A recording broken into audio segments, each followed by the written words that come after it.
Well, good morning. Here it is. It's Wednesday. Today, of course, is Hump Day. We're about halfway through the week.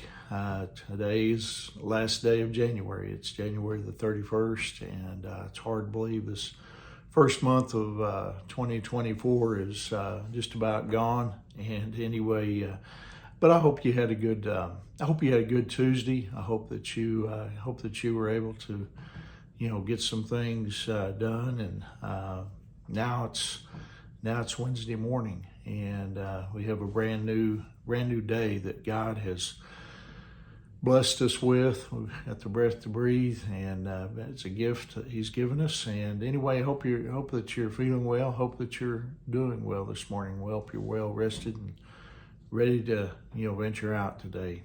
This morning, I want to share a devotional with you entitled "The Danger of Flirting with Sin."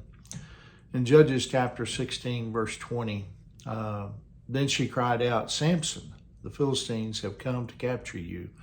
When he woke up, he thought, "I will do as before and shake myself free."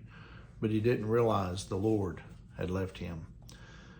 You talk about sleeping with the enemy. Samson, he fell asleep in Delilah's lap. And then he took a one-way trip to the barbershop, not realizing, what he was doing. Delilah, she'd been hired by the Philistines, to discover the secret of Samson's strength. But so far, she was getting nowhere. Samson was toying with her, and so she said in chapter 16 of Judges, verse 15, "How can you tell me I love you when you don't share your secrets with me? You've made fun of me 3 times now, and you still haven't told me what makes you so strong." In other words, if you love me, you'll do this. Anyone who would ask you to prove your love to them by compromising your spiritual principles is not someone that you should be involved with. That's not love. And Samson, he should have known that.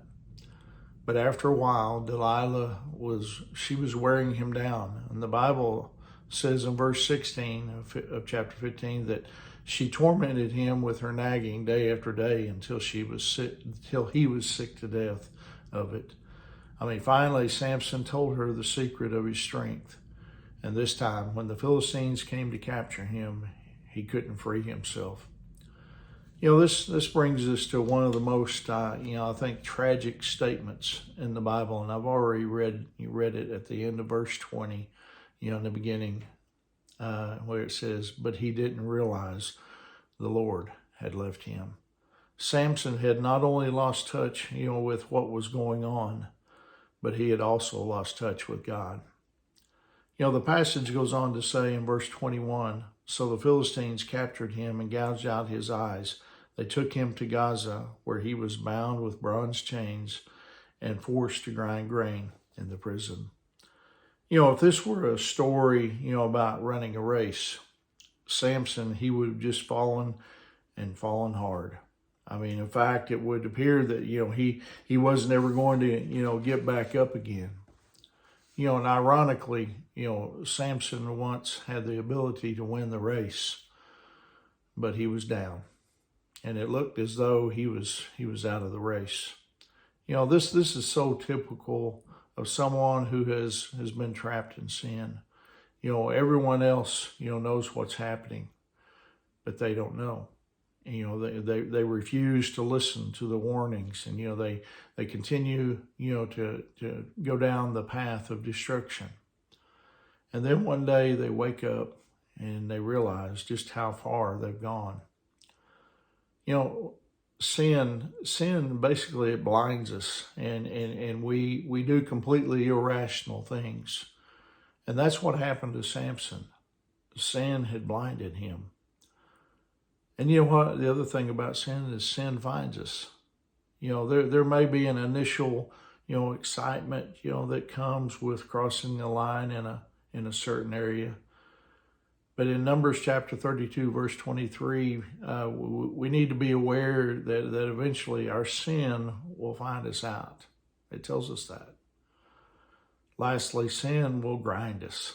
I mean, ultimately, we will pay the miserable price for our sin, whether it's, a broken marriage or a betrayed trust or, a damaged witness and reputation.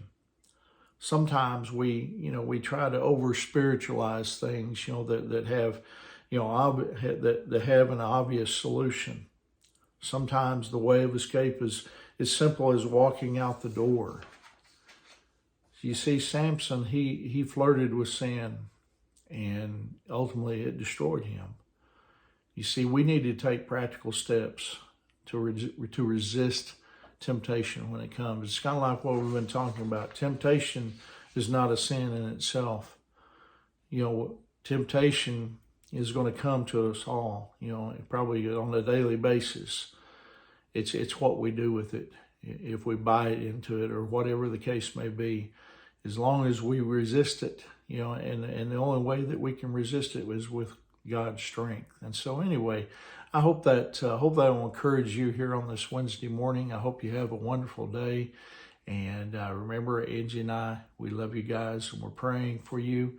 And Lord willing, I'll see you tomorrow morning. God bless you.